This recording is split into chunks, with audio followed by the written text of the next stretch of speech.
Hey Jason, good evening. Are you able to speak and share your screen?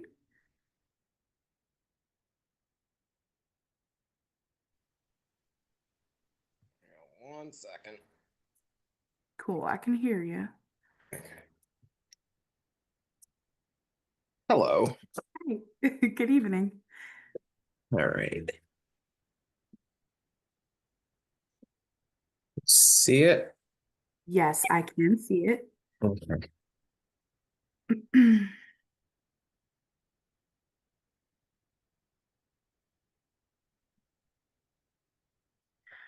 Just to be clear, I'm seeing I can slide see it. 9, right? Yeah. See, you're seeing a bunch of brain things, right? Yes, Okay. perfect. And now I'm moving backwards. Okay. There. All right.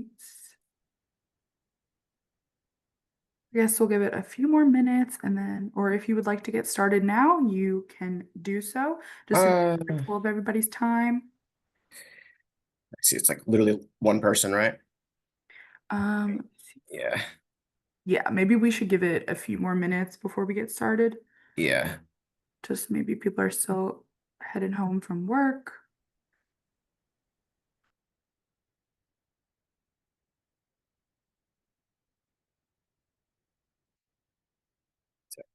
We record these anyway, right? Yeah, you're on mute. I see it. No worries. Yes, we do record these and post them on our YouTube. And one is just as good as the thousand. Yeah, somebody else just popped in.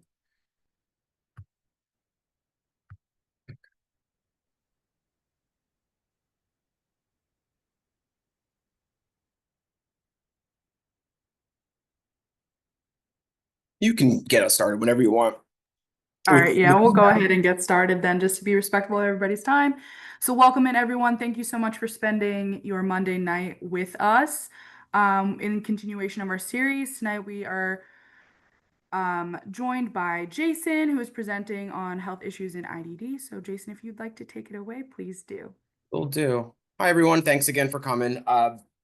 Appreciate you spending your evening with us.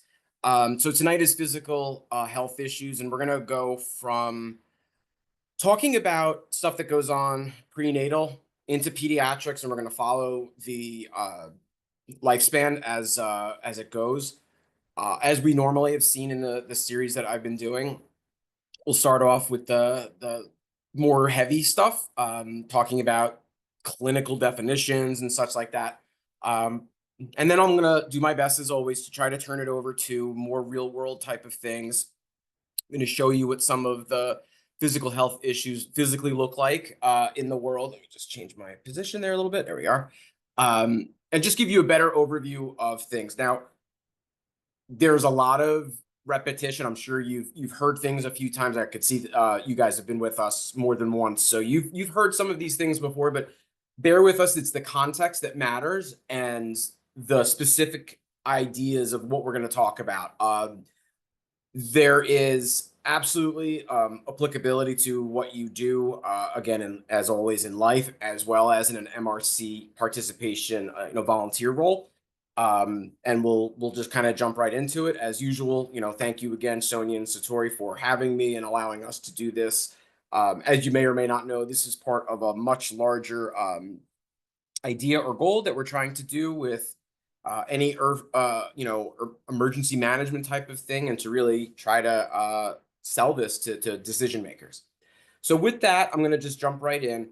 Talking about population, again, you've seen possibly even this graphic before in our series, but the first two slides are going to be just a quick review so you have an idea of the setting of the stage.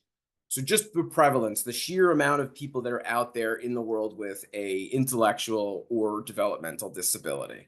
And as you can see, it looks a little confusing and doesn't always make a whole lot of sense. So let me just kind of cut this up for a second and try to show you exactly what's going on here. So we have a lot more children with a developmental disability than we do with adults. Now, there's a lot of different reasons for this. It's how we're updating the data, how we're collecting that data, and really who's coming forward with a lot of information.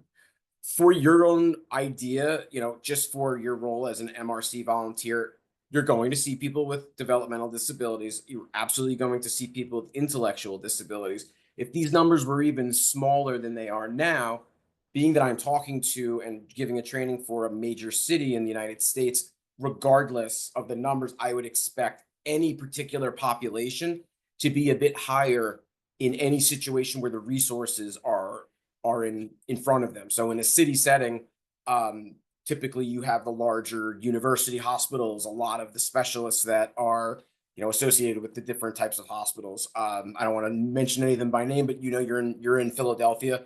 Some of them have your namesake. Some of them are the absolute best hospitals, not even just the state or the country, but in the world. That just gives you an idea as to why your population itself isn't represented proportionately in something like this.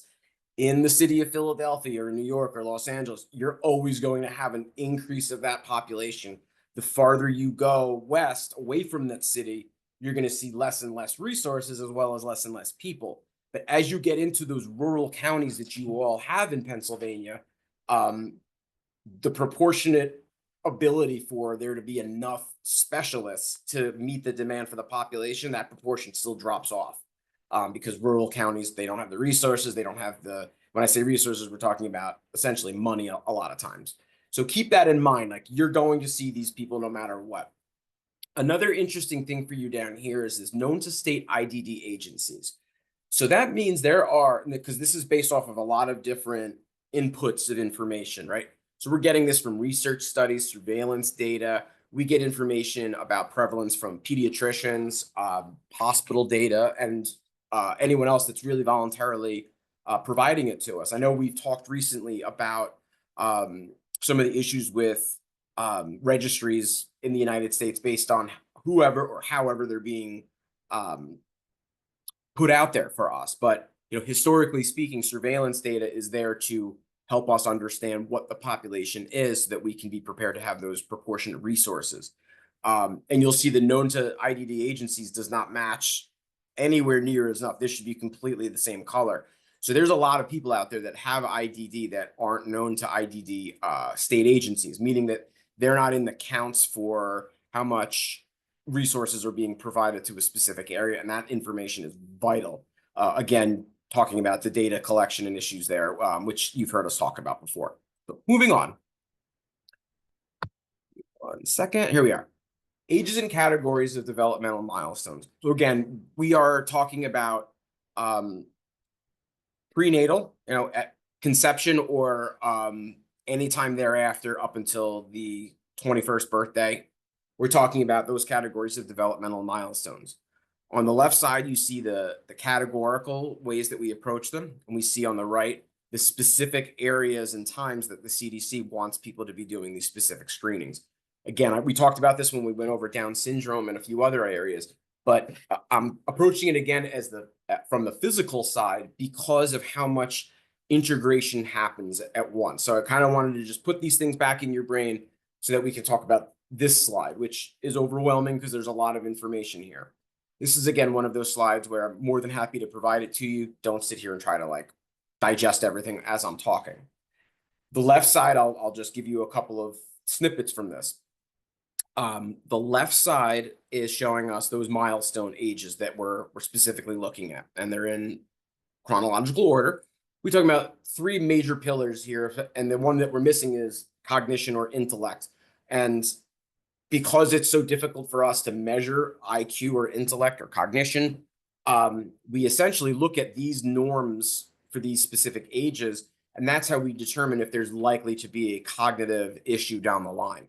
So a lot of times you might have somebody that has some of these issues, they're not meeting those developmental milestones, and then there's a delay in a diagnosis or a specific type of treatment because we're still trying to figure out where things are going and how that person matches up. So a lot of times there's these developmental screening tools or developmental assessments that try to do some of that figuring out of what's going on.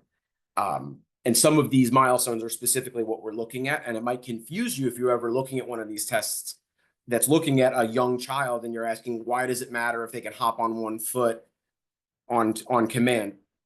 If you think about it, and I'm going to show you some more brain stuff as we go along, just the sheer development that has to go, essentially perfection from conception, right? We have the sperm and an egg, and when those two things meet, we start the biological splitting of cells, right? Um, Keeping it very biological in this conversation, when we have that split, and I'm not a biological guy, so don't worry, I'm not going to start using terminology because I don't know it very well myself. But what will happen is every time there's a split, every time there's a growth, every time there's any opportunity, the DNA that's in there is telling those cells exactly what to do and how to reproduce. Anytime there is a little bit of a hiccup, we have a developmental delay. We have a developmental issue that may turn into something beyond that. And that's what's happening at any stage in development. It could be an internal thing, a genetic thing. It could be something that happens because of the environment that the baby is in, or the mother is in, rather.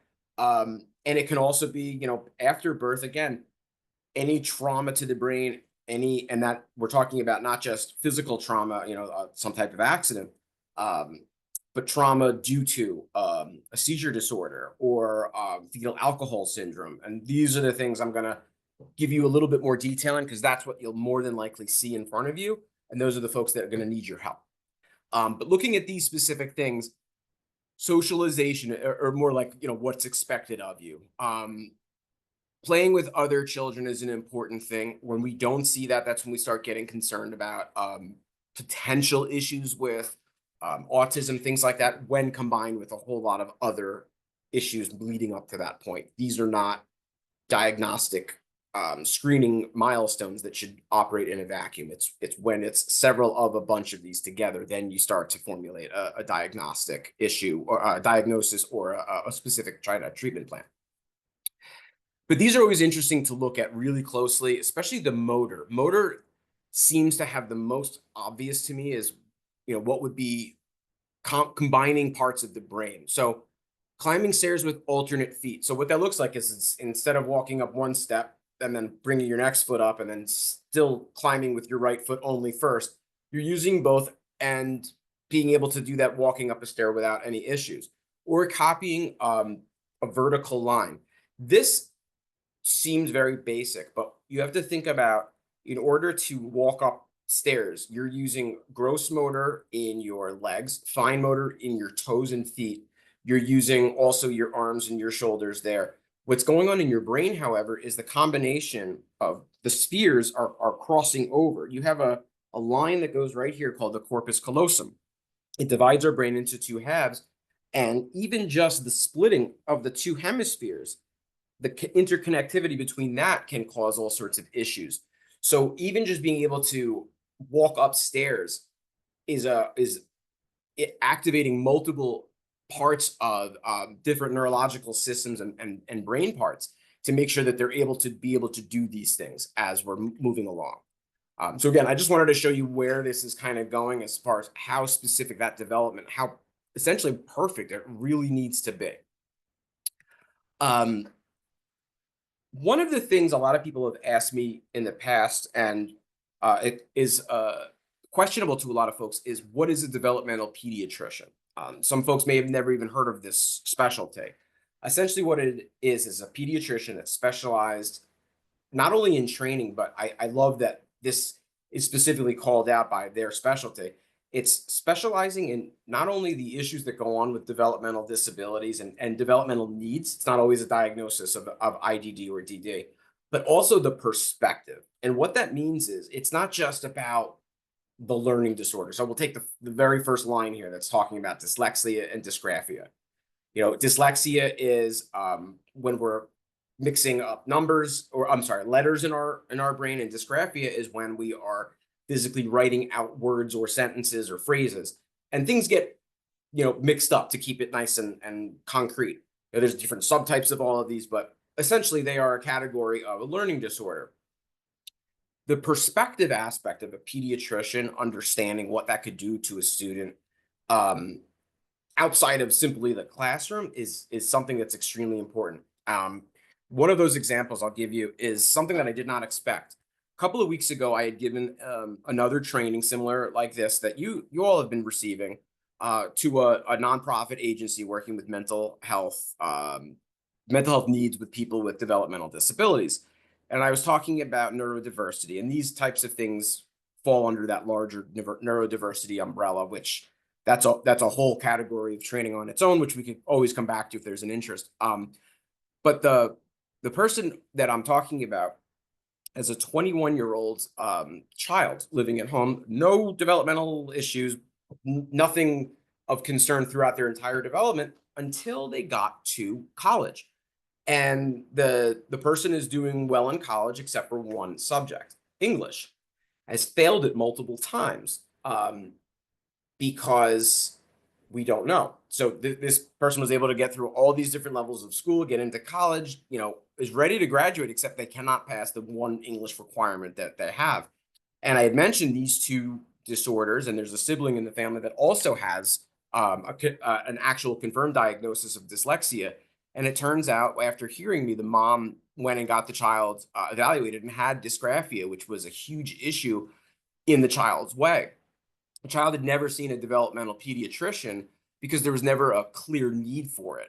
But because this is a friend of mine that is also a social worker, so she asked me a couple of additional questions after the training was over, and I am not a diagnostician with those types of disorders at all. I really don't have a lot of history with working with people with them, but it did make sense what I was hearing. And it was the simple difference. It wasn't about being a medical doctor or anything like that. It was the perspective. We took the specific issue outside of it being a medical or non-medical issue. And we realized that we looked at her social issues and some other things that all kind of dripped in there and made sense. So the perspective is something that's really helpful for all of you when you are working with anybody, or those of you, I know you keep coming back. Either you like being punished with listening to me, or there's a specific vested interest in this. So and then usually when there's a vested interest, there's some personal connections there. So these are those types of things where you think about outside the box. That's what that means. It's outside of the typical perspective. So don't be afraid to ask some of those questions and do a little investigating, because again, most people don't have that part of their training. Wish this was something that everybody got, and if we did, that would be the greatest, because then my job wouldn't be necessary, and that would be a good thing for everybody, but not for me. But nonetheless, these types of doctors are trained for both the actual medical ailment issue, whatever's going on neurologically, physiologically, and the perspective. It's like combining an MD with a social worker. It's a beautiful, beautiful thing. And typically they're working with an entire team of people that are also extremely specialized. Again, these are the types of doctors that you'll find in large cities like yours, not in rural counties, somewhere between Pittsburgh and Philadelphia, right in the middle, or the north or south of your state. That's where those barriers to care start happening.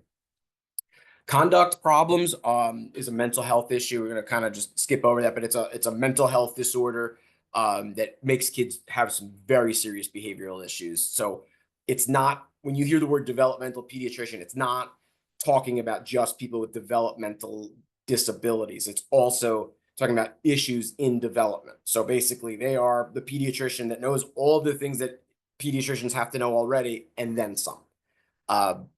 So it's a great specialty that really just needs a whole lot more people into it. But as you can see, looking through all these, I'm not going to go through all of them, but they're all over the place as far as what is going on with the person. Some of these are genetic disorders. Some of these are acquired issues because of an infection or something that happened during childbirth. The causation of a lot of these things is all over the place. So to find a developmental pediatrician that knows what your needs are is really something that's special. So if you have one and you know it, it's a great resource. But again, for you and your perspective, that's what it's about, is that perspective. And remembering, you have somebody like me here in front of you, you see somebody with Down syndrome, you see somebody that may have autism or Fragile X or something like that in the community.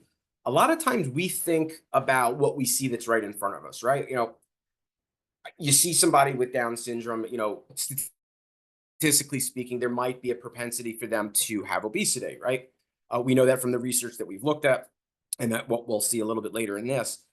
But we don't think beyond that, right? Like you don't always think about what else might be going on, because those folks might also be going through some very serious physical issues, no differently than the rest of the population, right? If you think about cancer was one that really sticks out to me.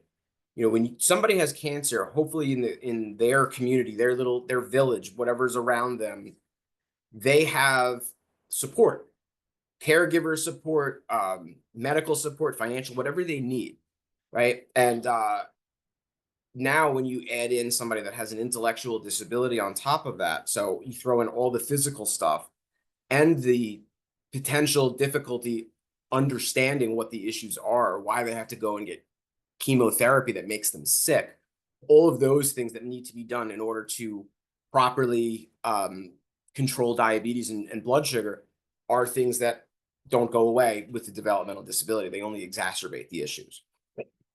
So talking more generally and real world, some of the more common causes of intellectual disability. So these are developmental disabilities themselves. Fetal alcohol syndrome, Down syndrome, Fragile X, gestational infection, and infections caused during pregnancy itself.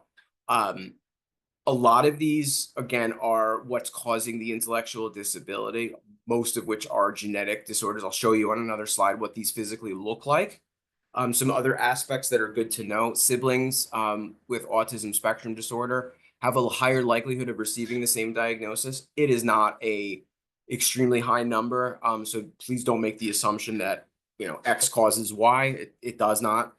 There's a correlation, meaning there's a positive relationship as the amount of siblings with ASD go up. The amount of people with ASD goes up, so does the likelihood of siblings having it. That's all that is. It's not a causation thing. So that gives some of the merit to the idea that there's some genetic aspects to autism spectrum disorder and the causes of it. So to be seen on that.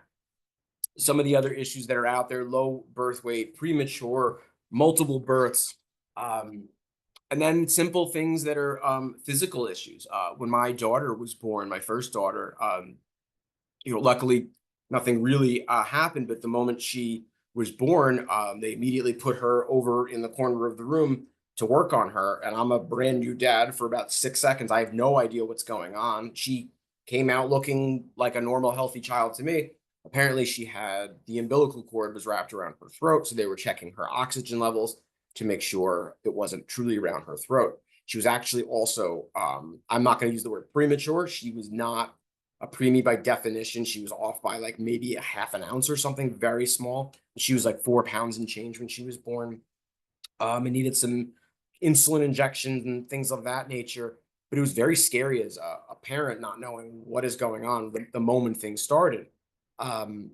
So that perspective, the terror of a new parent, the terror of the new mom seeing what's going on, because that's not how it's supposed to typically go. The baby's supposed to be on you pretty quickly there after birth. So there's a lot that can go on there. The cord wrapping around will cause a low oxygen to the brain, which causes all sorts of developmental delays, if not death itself. And then we have these health disparities, being chronically ill, whether that's having diabetes, obesity, high cholesterol, blood pressure. All of these things take a toll on your body over time and cause issues down the line. Not to mention, mental illness is listed here.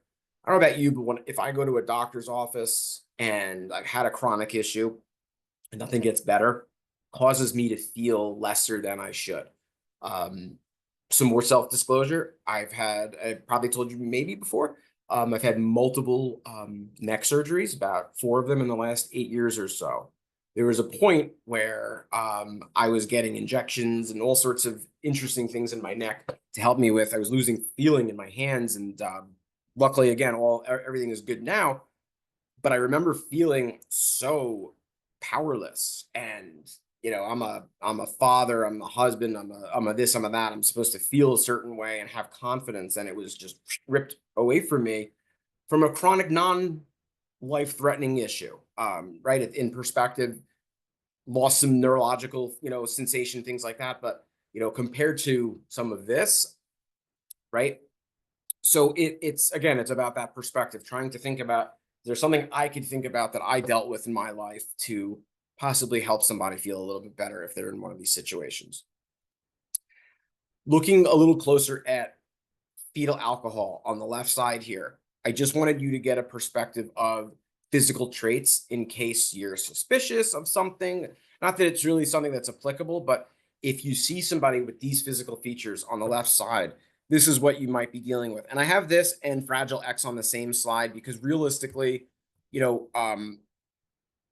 for your perspective, if you're treating somebody that's right in front of you, again, I always go back to the shelter setting, something like that.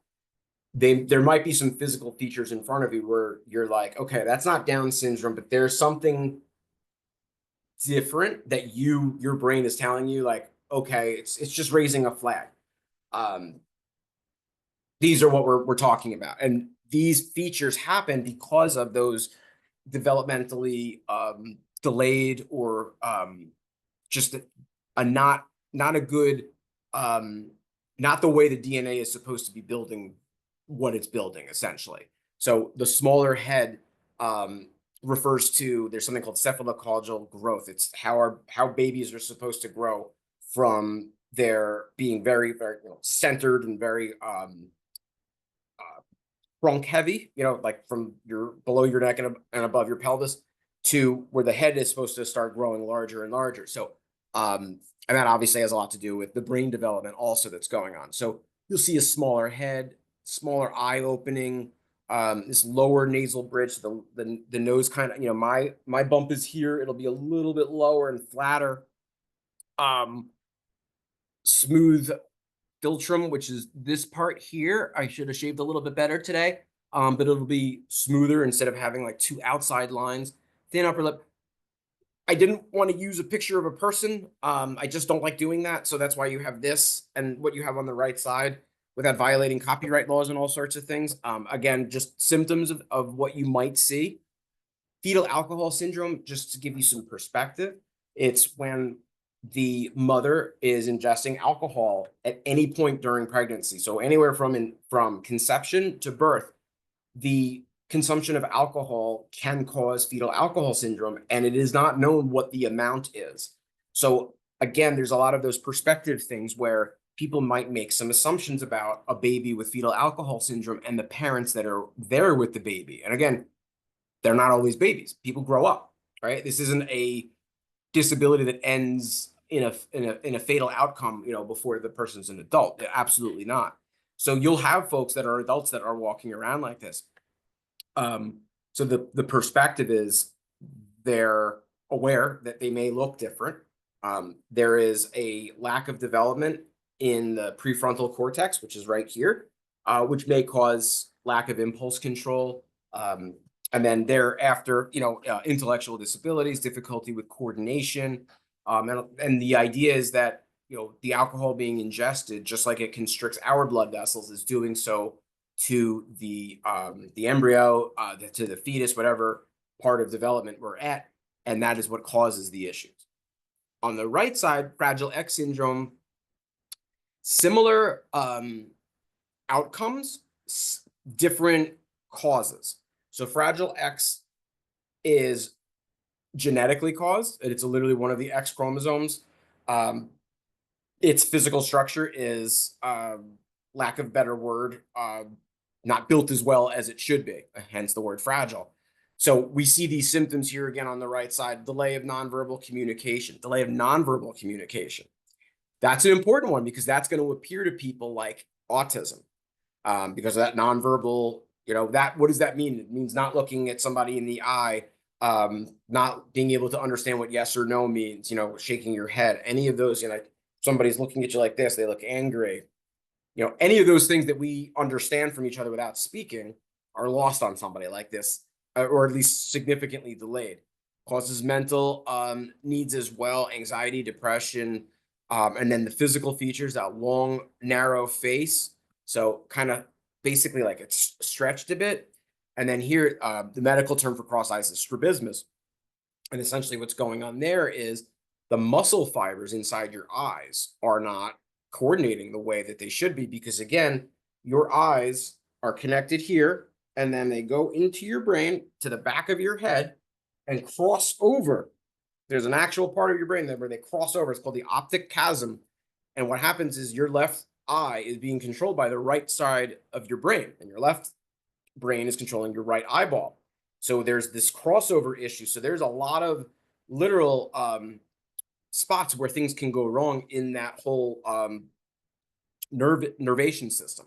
So just another thing to kind of be on the lookout for is that strabismus. But again, it's common with people with Down syndrome as well. So more of those facial features to just simply be on the lookout, so that if you have that red flag go up in your head, well, you're working with someone, you know, to approach them the way that you've been hearing, you know, from these trainings. Talking about seizures, because this is something that is a lot more common in the general world, so I wanted to bring it here. Epilepsy is could be a developmental disability. Sometimes seizures don't start in somebody until they're in their 20s or even older. You can have a seizure for the first time in your life at 75 years old. So seizures and epilepsy aren't always synonymous with intellectual developmental disabilities.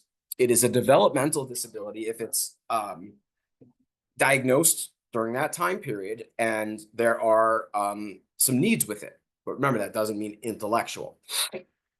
What is causing all of this is an interesting thing, because it's really a electrical storm. And I'll show you kind of what that looks like in a second. I'm not going to get too crazy with this neurological stuff, but I wanted you to kind of see where this comes from, right? So a seizure is alteration in neurological transmission. So what that really looks like is, if you can think about literally the electrical currents that are in your house, your office, looking at a wire. Going on to the next page. This right here is a basic neuron. It's a single cell in your brain. We have billions of them. What happens is you have this dendrite, these little, they look like the end of spider webs, basically. And this right here is the nucleus of the cell. That's the DNA I keep talking about, that it's telling the body or the brain exactly what to do or what to build. What happens is these are the nerve endings that connect to another nerve. It's literally like a train station, and nerve A has to meet with nerve B, and there's a space between those nerves. That space is this area right here, right? So all we're seeing is this neuron on the left side. This is on the right side is two neurons, and it's the junction between them. It's literally like two subway cars that are about to latch onto each other. The space between those is where all sorts of issues happen in life. Depression, anxiety, seizures, all sorts of different things in this area where you see all of these little cells here. When we're talking about seizure disorders, and there's a lot of different types of seizures that are out there, right? But generally speaking, what's making me speak right now, right, as I'm talking to you, using my neurons, are electrical impulses that are firing from the nucleus out this way, providing a message. They're chemical messages called neurotransmitters. But these messages are going out through these terminal branches into the next neuron, and down and down and down the line it goes. And it happens nanoseconds. How it happens is why we can speak and act and do as we do. When there's too much electrical current going on, generally speaking, that's where we start to see potential for seizure activity. Again, I'm keeping this very general. There's a lot of different subtypes that we could go into, but generally speaking, that's what's happening. When there's too little, we might see something that we would think is depression, right? This is talking about part of our central nervous system, and when it's depressed or not firing as much, depending on what that neurotransmitter is, or what this specific neuron is supposed to be doing, where it's located in the brain, might cause a different issue. So when we're talking about that electrical current, specifically between these two lobes, two hemispheres here, too much activity going on or too little. But either way, when we take medicine, a lot of times the medicine is trying to just manipulate the amount of neurotransmitter, the chemical, that's going from cell A to cell B. It's all it's trying to do. Without getting a little bit more into, basic neurology, what we're trying to do, your brain comes by and does something called pruning. If you like to take care of any landscaping in your life, flowers, it's the same thing. You're literally trimming. It's like trimming your nails, right? Some people want to get a manicure, make it look very pretty. Some people just want to chop them off, whatever it is. But you're always having to clean them up. Your brain automatically cleans itself by doing this and gets rid of the chemicals every now and then. It's a continuous process. When this isn't being done correctly, that's where we get mental illness or physical illnesses from that are neurologically based. When we take something like an antidepressant, what that's doing is slowing down that cleaning process. So the thought is there's more neurotransmitter, more chemical buildup, and eventually after a couple of weeks, we start feeling better again. And that's the basis for, if you've ever heard of a SSRI or a selective serotonin reuptake inhibitor. And there are dozens of different types that are out there for all the different mental illnesses that are out there. There's a lot of crossover between seizure medication and mental illness medication. In fact, a lot of medications that were originally made for epilepsy and seizures in like the 1950s and 60s became medication that is used for different doses, but nonetheless used for things like bipolar disorder or manic behavior, because when we have too much of that neurotransmitter, we're going too fast. Again, it's down to the neurotransmitter and the location, but if you change that, there's serotonin, there's norepinephrine, things that are combined with adrenaline. So when you have those different things, they all apply to different actions or responsibilities or whatever it is that we need. There's a specific area that I want to call out to you because we're talking about physical issues, and I've talked about a lot of the health stuff, and we'll come back to that before we wrap up. But this is a concept that is fairly new in the research world. In the mid-90s, this is something that came out called the amygdala hijack. This right here is what's called our limbic system. It's responsible for a lot of how we feel, our emotions. And there are specific processes that are supposed to happen when we are going through our daily lives. And I used to be able to do a really good version of how your amygdala can, quote unquote, be hijacked. So I want you to try to picture yourself, put yourself in these shoes. If we were in a physical classroom right now, which is how I used to do this, teaching this concept for college students, I would be walking in between the rows of students, just same tone of voice, and talking about how we have these low emotions, we're calm, we're relaxed, the brain stem is here, everything's good. And then those emotions get processed by all these different parts, right? Down here, we have the brain stem. If we're using motor activity or both sides, we're using our cerebellum. That's what literally like what coordinates which way things are going. And then you have all these other parts in here that are helping us figure out how we're supposed to feel, right? So if you're listening to me and it's 6:42 on a Monday night, your brain is probably realistically getting out the door, right? You're relaxed, you're maybe slightly bored, whatever it is, your brain is on an even keel.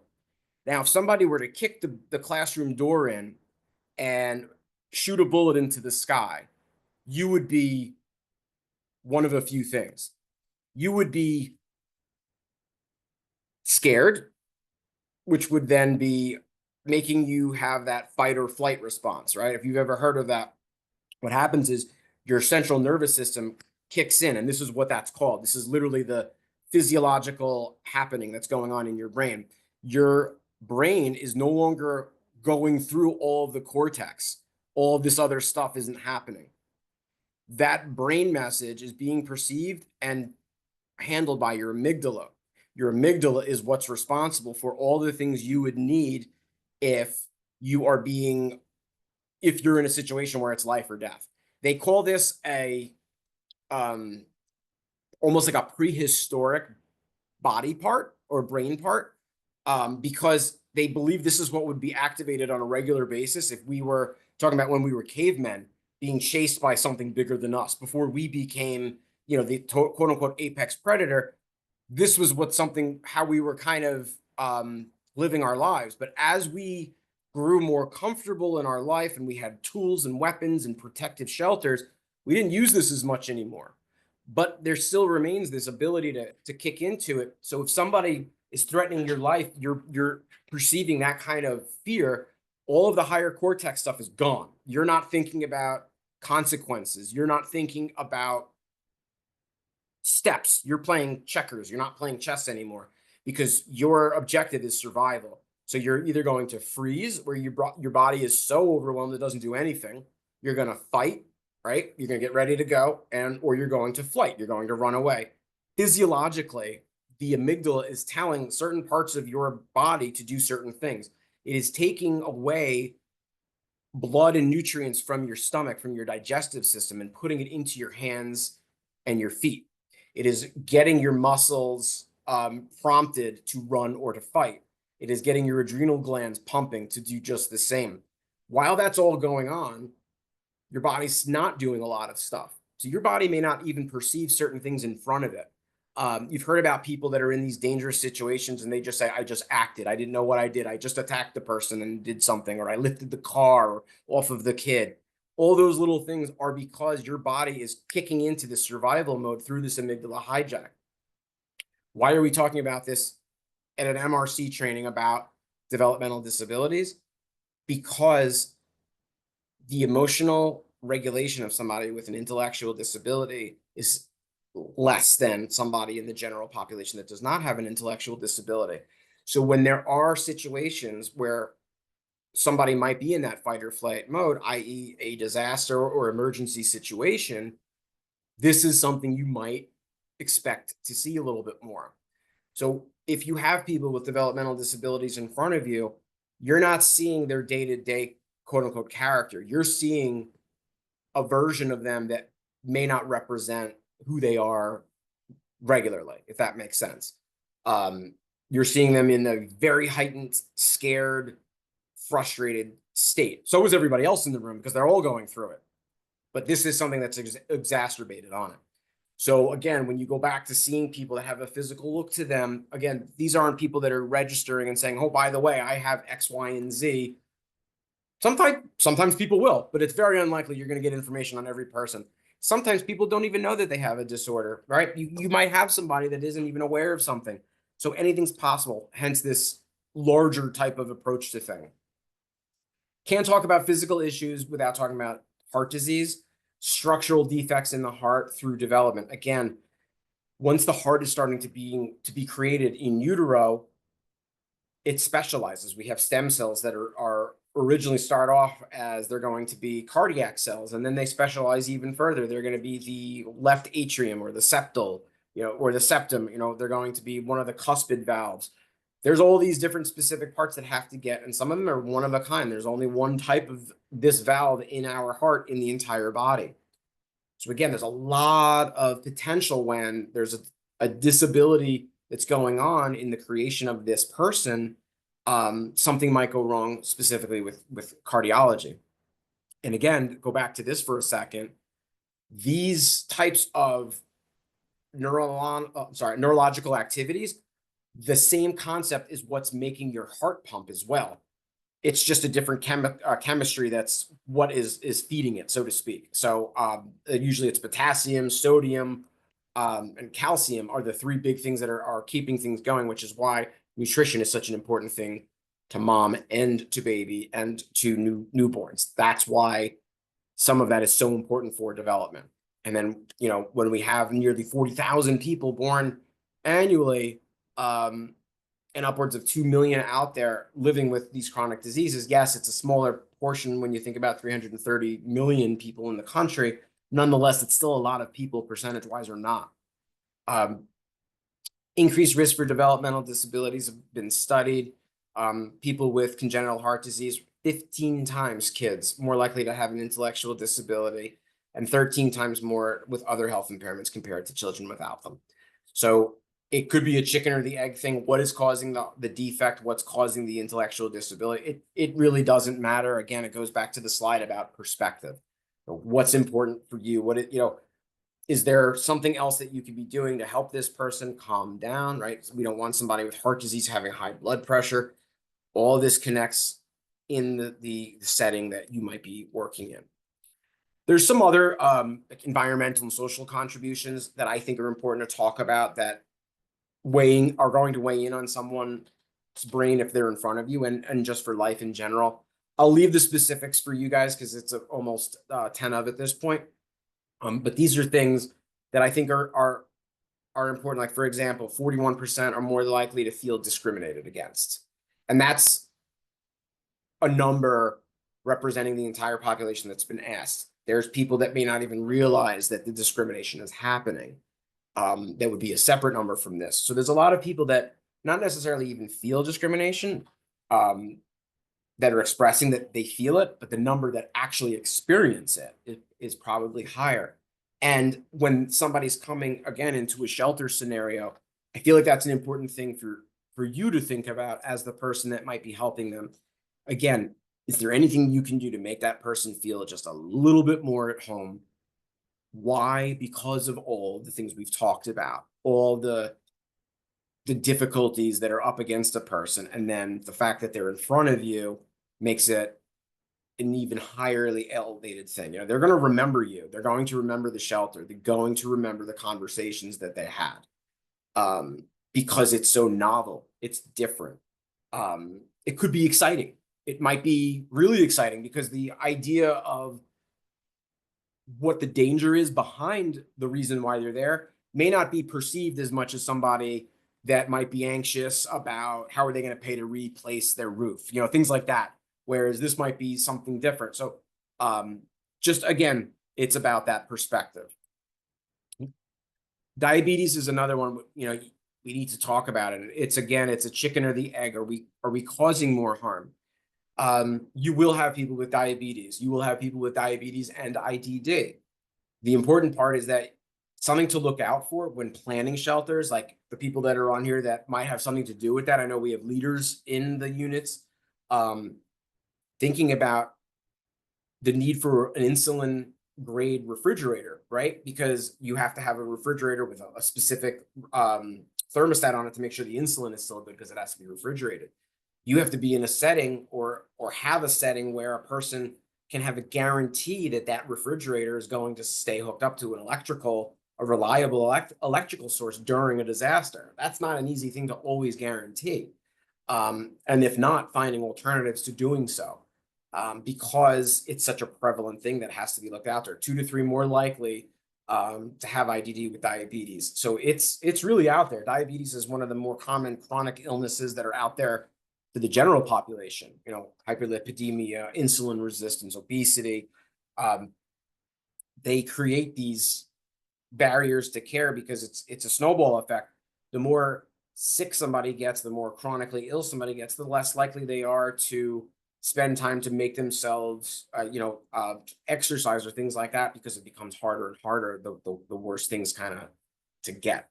For IDD related literature, education and understanding about diabetes in and of itself, you know, type 1, type 2, onset, what is the treatment, what should we have nearby for this person? Does this person understand their chronic illness enough to be able to tell you what they need?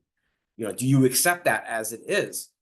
You know, a lot of times people that might be coming to you from group homes are relying on electrical health records, electronic health records, and they may not know some of the information that you may need. So in order to get some of this, you may have to think outside the box and ask people some very specific questions on what is needed when you're planning for these things, versus when you're physically in the thick of it and the power might be going out. But nonetheless, again, the perspective, it's a lot to potentially be handling with somebody that walks into your shelter with or without a medication need. One of the last topics we'll talk about, and we'll wrap it up, is COVID and immunology.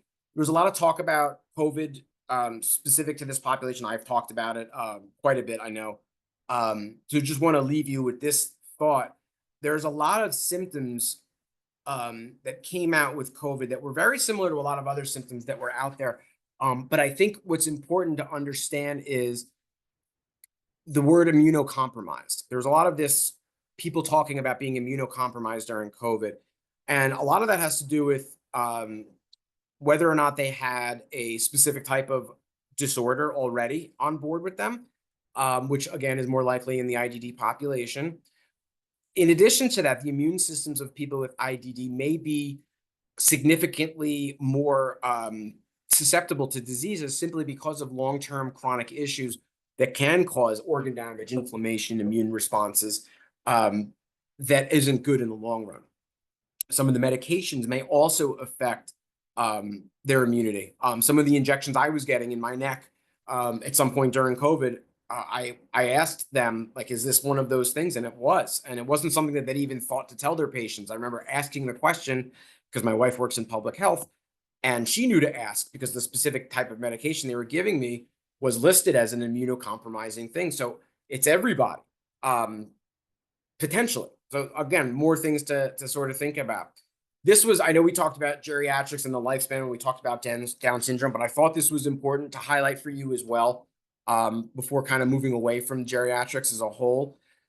The IDD life expectancy on the left side in 1931 is really low, right? 22 years of age was life expectancy.